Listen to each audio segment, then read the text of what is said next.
Hello, everyone, and welcome to today's episode of TPM Today, the December 19th episode, the last one of the year, last one before the holidays, last one before Christmas. I got my elf on the shelf. I got my Christmassy kind of shirt on for everybody. Very, very, very excited about our guest today. Someone I've been literally trying to get on, not to sound like Chris Traeger from Parks and Rec, but someone I've literally been trying to get on for most of 25. So really no better way to sign off this year than to have him on. I will bring him on in just a few minutes to talk about super timely topics that his company is right on top of. But wanted to mention just really briefly, TPM, once we come back on from the holidays, so the next show is in sort of second week of January, we're really in the stretch run. We're going to be within 2 months of TPM, and that just flies by in a heartbeat. So if you haven't registered, grab your tickets now. You do not want to miss it. We keep adding new wrinkles to the program each kind of day and week. We have an awesome program. Just go and look at the TPM program, and I think you'll be blown away by the depth and the quality of speakers that we have and the subjects. In my world, tech, there's a whole bunch of really cool topics that I cannot wait to talk about on Monday and Tuesday afternoon of TPM, which is the March 2nd and 3rd, I think, if I'm getting my calendar right. I will also mention again, Break Bulk is comes up right hot on the heels of TPM. It's the end of April in New Orleans. Awesome place. If you've never been, I highly recommend going. And I'll be leading some AI and technology-focused sessions at the Breakbulk and Project Cargo conference. I think we're in the advanced rates phase now. We just ended early bird last week, so you can still get a discount on your rates. It wasn't as good as last week. You should have signed up last week, but you still get a discount for the next few weeks. So hope to see you all in New Orleans. Everyone in the Breakbulk and Project Cargo space would be awesome to see there. All right. Quickly, just wanted to note a story. This actually we posted yesterday. CBP put out a press release, interesting press release, saying that they had crossed the threshold in collection of duties resulting from the former de minimis or Section 321 shipments. Something like 246 million shipments since May, since the program was initially ended. It started with China and Hong Kong, and then by August it had spread to global. No de minimis shipments allowed into the U.S. For those who aren't familiar, these were single shipments per day per consignee, valued at less than $800. That threshold was raised in 2015, I believe, from 200 to 800, and that has been a part of enabling this wild expansion of business models like Temu and Shane. I can never pronounce that one, and a whole bunch of others, right? Like we just saw an explosion of the number of de minimis packages arriving to the U.S. There's duty revenue that was not collected. There are data elements around those shipments that are not collected when you enter de minimis through the de minimis program. There's vulnerability to security and safety into the U.S. considerations.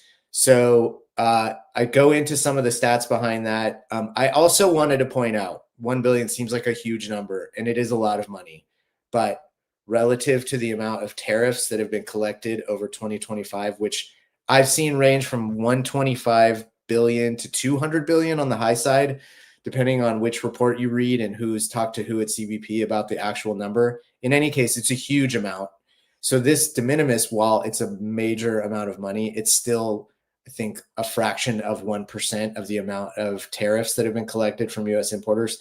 So it's this law of big, enterprises, and the large shippers and the freight they move is just dwarfing anything that's happening on the de minimis small package side. I think obviously de minimis had a huge impact on the air freight market more than ocean freight. So I think there's also that consideration. So this is a bigger impact on air freight and clearing customs on air freight, but still interesting to see what impact that the ending of that program has had on that market. Well, I'm going to shift gears now and bring my guest on. Ryan Joyce is the CEO of a company called GenLogs. And GenLogs is one of those companies, and we'll get into this in a sec, one of those companies that comes up an inordinate amount of times in discussions that have seemingly nothing to do with GenLogs at the beginning. And I always take that as someone who has to wade through a million different companies. I always take sort of like organic discussion of companies, as long as it's not like their system is always breaking or there's another cyber attack or something. I always take that as a good sign. So that's a prologue to saying hello and welcome. And we finally found a time where we could get you on the show, right? Yeah, Eric, great to be here, man. And this show has been at the top of my bucket list for 2025. So we are knocking it out just in time. So it's great to be here. Better late than never, the last possible. Exactly. Yeah. All right. Before we get into GenLogs, you have a lot of people. I always ask people for their history before they got where they're at. I think you have probably on the spectrum of interesting prior experiences. You probably have one of the more interesting, set of experiences. Take people through what you did before founding GenLogs. Yeah, before GenLogs, I actually spent almost 2 decades in the U.S. intelligence community. A number of those years were actually spent at the CIA, where I was an operations officer, which means my job was to recruit foreign service sources to provide clandestine or secret information in the United States. And what really got me into that was September 11th. I was a senior in high school at the time, pretty aimless, didn't know what I wanted to do with my life afterwards, but my dad was in the Pentagon that morning and he narrowly lost his life that day. So for me, it all changed then. I decided I was going to do everything I could to make sure that never happened again. Studied abroad in the Middle East, learned Arabic, and you can't do much beyond if you do have that Arabic background, Middle East history and such. And that was one of the paths that I felt like I could stop the next 9/11 from happening. And I ended up joining CIA eventually, spent about a decade of my life living in the Middle East. And then at some point decided, you know what, I have some skill sets that might be able to help some other industries as well. Super interesting. I have to ask a really dumb question. How realistic is Spies Like Us? There are parts of it that's quoted almost daily inside of CIA. That's awesome. That's all I wanted to hear. I just wanted to know if it worked its way into the vernacular there. You got it. The test at the beginning is like amazing. So, absolutely. All right. Okay. So we met, I don't remember the exact year, but it was probably 23. I want to say you were in, I live in DC, in the DC area. You were part of a incubator accelerator kind of program that was run by CMA CGM called Zipbox, which has a branch in Arlington, Virginia. And you had this company and you explained it a couple times, both to me and also to like small groups. And it really didn't click for me right then and there because I'm a Luddite and it takes me a long time to like understand these models. But what is GenLogs? Who do you serve? What is the pain point you're trying to solve? Yeah, well, don't be too hard on yourself. There were 100 other investors in our seed round that were like, we don't get it. We're out. And it took a while. I think we talk about GenLogs. We call it the truck intelligence platform. And as I mentioned, intelligence is my background. I don't actually have a background in trucking or logistics, but there was some problems that we were solving in the intelligence community that were directly applicable to what I saw going on in this industry. Namely, we were dealing with the issue of double agents inside of CIA. That if you go to right now to CIA.gov in the upper right-hand corner, there's a button there that says report information. And if you hit that, you can reach out to the CIA from anywhere in the globe and provide them information, which is great for us getting access to sources remotely. Mm-hmm. The problem becomes we have to now vet them. Are they real? Are they crazy? Or are they trying to lure us out to harm us in some way? And that latter part is that double agent issue. The way we tackled that at CIA was actually using sensors, satellites, and what we were hearing from other sources to kind of triangulate that when someone told us virtually that they lived in this province in Yemen, that they met with Al-Qaeda senior leadership, that they drove a red pickup truck. Could we observe all that? A red pickup truck going from their house to meet with Al-Qaeda senior leadership. Could we observe that with drones? Could we observe that with satellites? Well, fast forward to when I was looking at, hey, where might I be able to take this skill set and apply it elsewhere?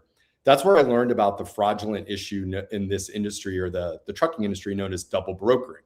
And for me, a light bulb went off. I was like, oh my gosh, it is the same problem. It's a virtual persona that you're meeting who's telling you one thing, and you're trying to figure out, can we trust this person?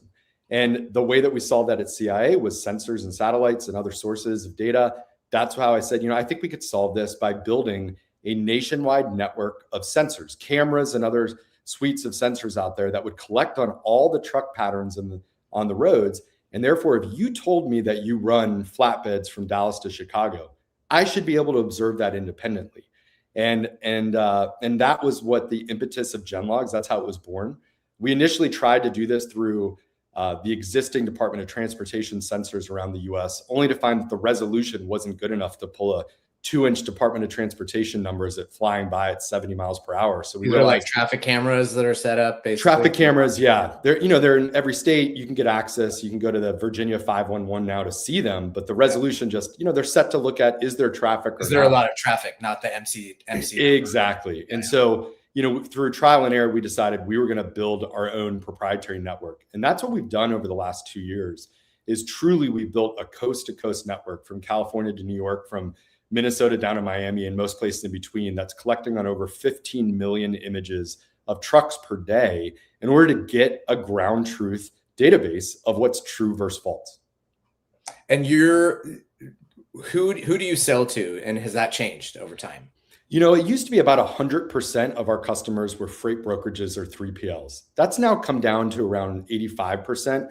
That additional 15 is primarily insurance companies that are in the commercial auto or trucking space. Makes sense. And then we have a few customers that are in the government side. So we have federal, state law enforcement and local law enforcement customers that are dealing with cargo theft, fentanyl trafficking, human trafficking, that deal with trucks. And there's actually never been an aggregated source of the ground truth in one place to help investigate those crimes. So you talked a little bit about like how this actually works, but maybe let's dig into this. So like, talk to me like I'm a toddler, right? Like, how does this actually, are you actually setting up like webcams on the side of the road? And that's exactly what it is. So, you're up in the DC area now. I'm down in Richmond, Virginia today. So that's that stretch of I-95 between us. Well, that's a heavily trafficked with trucks along that lane. Well, we will scour that entire stretch of that highway looking for the ideal location for us to put up our own cameras. And oftentimes it's on the private properties that are alongside of these interstates. So we'll go knock on a door literally and talk through who we are, what we do, and make a proposal to provide a monthly lease to these landlords of ours that allows us to put this 3-headed camera that we call the Trident camera system.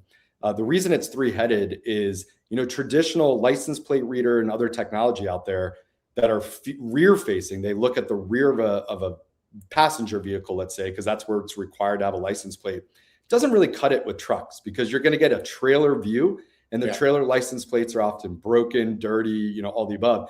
You're really trying to figure out, hey, who is hauling that trailer? What is that truck that's going?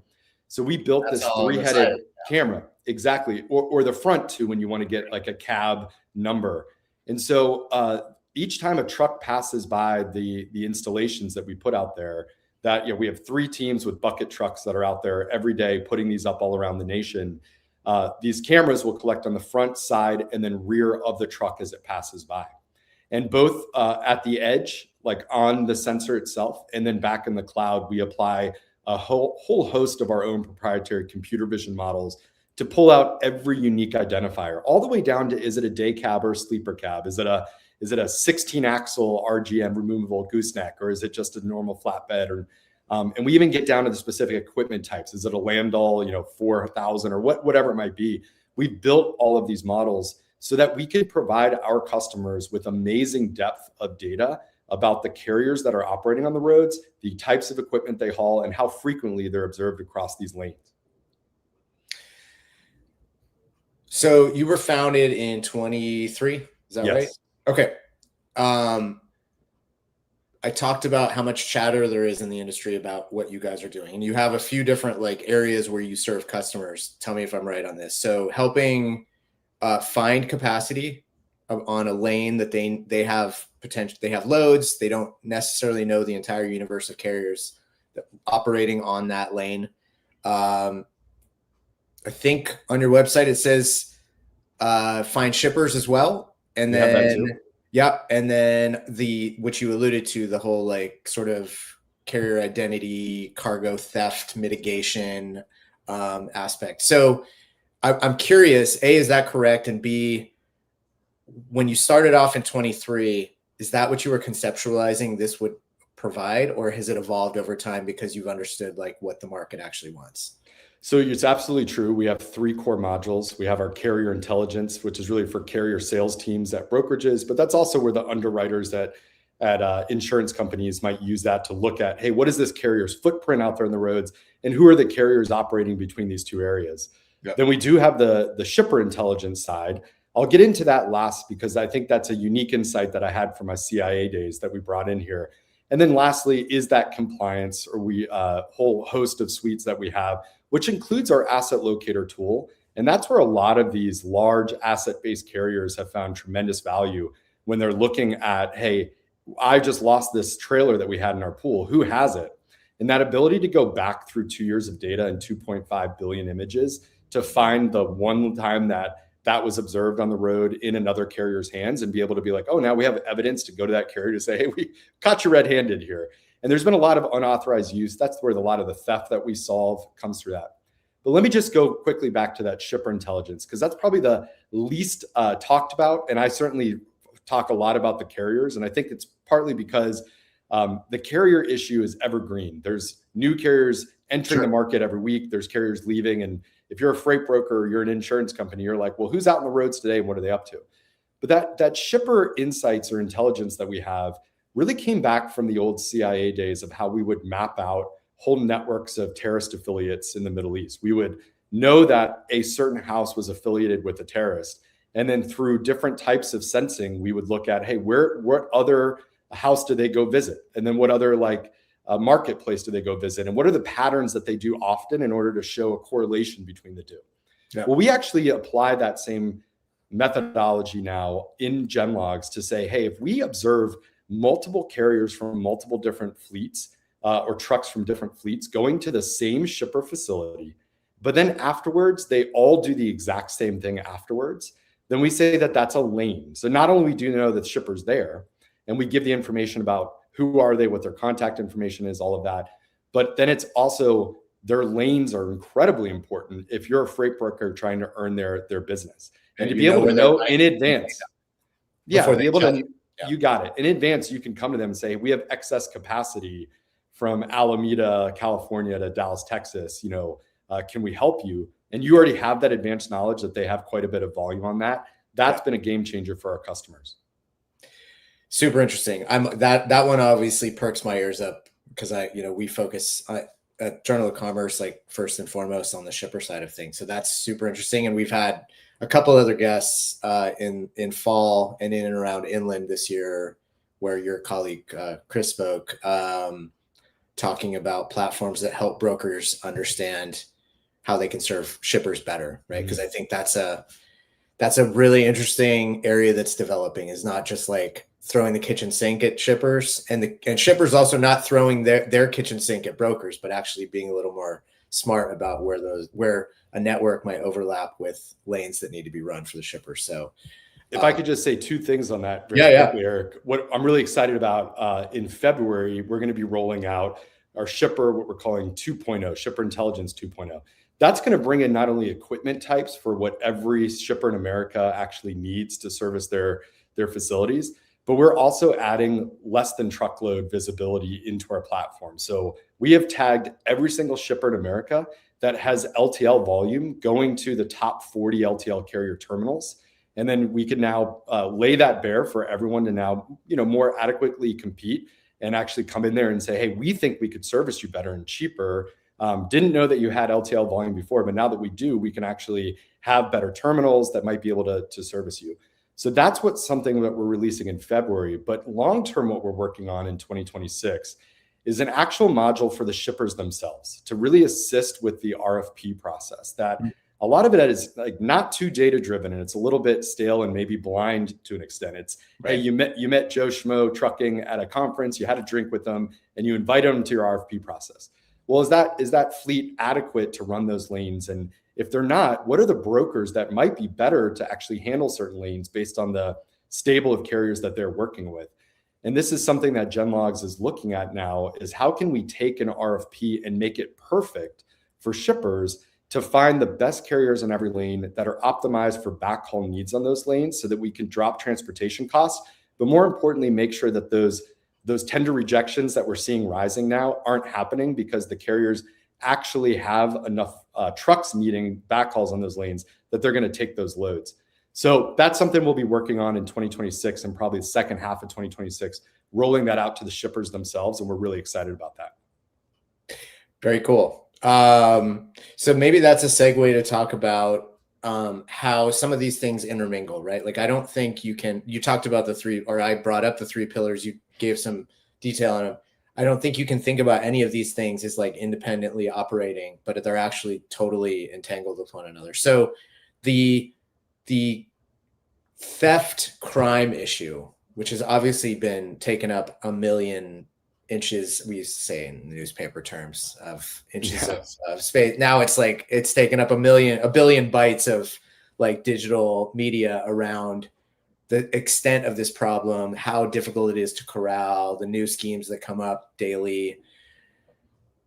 One consequence of this that I have had conveyed to me by both brokers and shippers is that conversations are being had where shippers are saying they might like to use a broker, but they're taking the philosophy that until this problem gets controlled in some meaningful way, it's too much of a risk for us to even be exposed to brokers, especially on like certain lanes. Or some I've had shippers say, we've just taken all brokers out of our routing guides. It's pure for hire only. So how are you sort of approaching that problem from the broker perspective of like keeping them in the game while this thing is kind of still getting under control? Yeah, I think what we're doing is dispelling the stigma that brokers have, that all they do is take a load from a shipper, post it on a load board, and then go with the lowest rate. And then that's where the shipments or the cargo gets stolen. And it's true, unfortunately, these days that without the proper vetting or compliance procedures, you are opening yourselves up to risk the moment you put it on a public load board. Yeah. Now, what we're allowing our brokers to do is go to shippers to say, hey, we actually don't do that. And let me show you how we reliably source trusted capacity. And then they can run a lane search right in front of their own shippers in GenLogs platform, saying, look at all of these carriers that we've sourced. And we know that they're still running as of this week. They're real, they're running on the lanes, and they have the right equipment. And if those three things all check the box, then you reach out to that carrier to carry that load. There's a great, almost like a 99.9% chance that they're going to run that load without a theft issue. And so for those brokers that are still heavily reliant on just the model of take it, post on a load board, and not really investing into their carrier sales program, they will not only have stolen loads, but that will influence or impact their ability to retain shippers or to sign new ones. It is those brokers that have actually taken GenLogs and adopted it into their tech stack in a really like mandated way, that their carrier sales teams, hey, before you post to a load board, check out GenLogs, fire off an email to these like 10 carriers that pop up, and then book one directly. And if you're booking directly with outbound carrier sales, the likelihood of theft drops to nearly zero. It's the inbound carrier sales after lazily posting on load boards that is causing these issues. So we're changing that narrative for our brokers. And it's been interesting because we've heard from a few of them that some of the shippers in their RFPs are saying, hey, are you using GenLogs? Like that's now almost becoming a requirement to know that their shipments are going to be safe. And I get it. That goes back to the chatter around you guys coming up a lot. So if I'm a broker, you mentioned the load board issue. I'm a broker. I am, there's a certain amount of freight that I'm contracted out. I'm obviously on the spot market a lot. I'm obviously having to, go to load boards here and there, if not a fairly big chunk of my volume. So the load boards have obviously also, to varying degrees, taken this threat more seriously over the last couple of years. I mean, you have like Highway that's building a load board based in this sort of thesis. You have DAT and Truckstop. I think Truckstop was sort of probably earlier into the like public messaging around the severity of this, and then DAT quickly followed in and said, no, this is a big thing. How do I, as a broker, sort of integrate what you're doing while posting on a load board while I may have my own like sort of carrier vetting system, whether it's proprietary or some other platform I'm using, how does that like universe all fit together? Sure. And, I'm not saying that through GenLogs, it can cover all loads with outbound carrier sales. So I think there's always will be a place for the load boards themselves. Yeah. What I would say is that every other vetting platform in the world is solely looking at the digital footprint of a carrier. They're saying, hey, did an email did an email switch? Did a phone number switch and this and that? And unfortunately, the fraudsters have become pretty good at now there's this whole issue where them going out and buying motor carrier numbers off of Facebook groups and others, and they'll pay 20 to 30,000, but they're actually mandating like, hey, I want it, but you got to give me your cell phone. You got to give me the email. You got to give me the bank accounts associated with this fleet. And then now there are no changes that happen through FMCSA. They just purchased a motor carrier number and everything looks good in all of these other vetting platforms. What GenLog sees is we see their physical footprint was on the road. We saw them every single day. And all of a sudden, one day we saw them no longer. And a day goes by, 3 days, a week goes by where we don't see them out on the roads. That is 95% of the thefts that we've investigated. That's when it happens, after the physical footprint stops of a carrier. And yet all of a sudden they're asking for a load off the load board.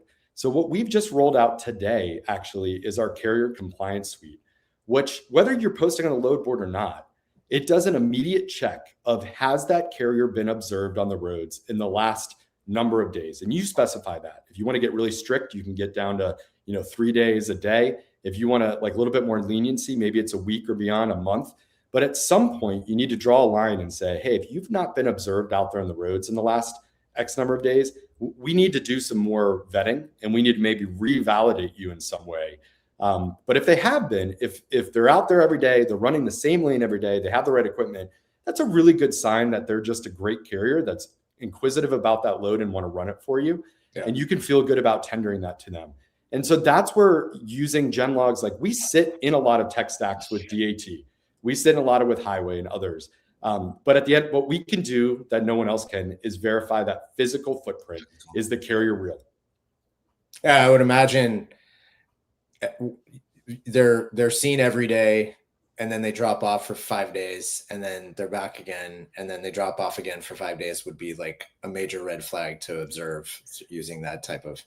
Yeah, I would say if it's the same truck and nothing's changed about it, people should be entitled to go on vacation. Sure, that's true. Yeah. And that's where like we've cautioned our teams, hey, just that might flag as just needs additional review. Hey, we hadn't seen you for the last week out there. Right. What have you been going on? Hey, sorry, my mom. I have a back problem. Totally get it. Yeah, exactly. So at least talk it through though. And if you call them and something seems off, well, we just helped you catch that by making that almost a requirement to do some additional digging because they weren't out there every day like other carriers are. Got it. We're almost already out of time. I knew this was going to happen. We didn't even get to like state of the market right now and what like your data is telling you. I mean, do you have like 30 seconds? We're obviously seeing a lot of chatter around capacity tightening significantly and that having an impact on tender rejections.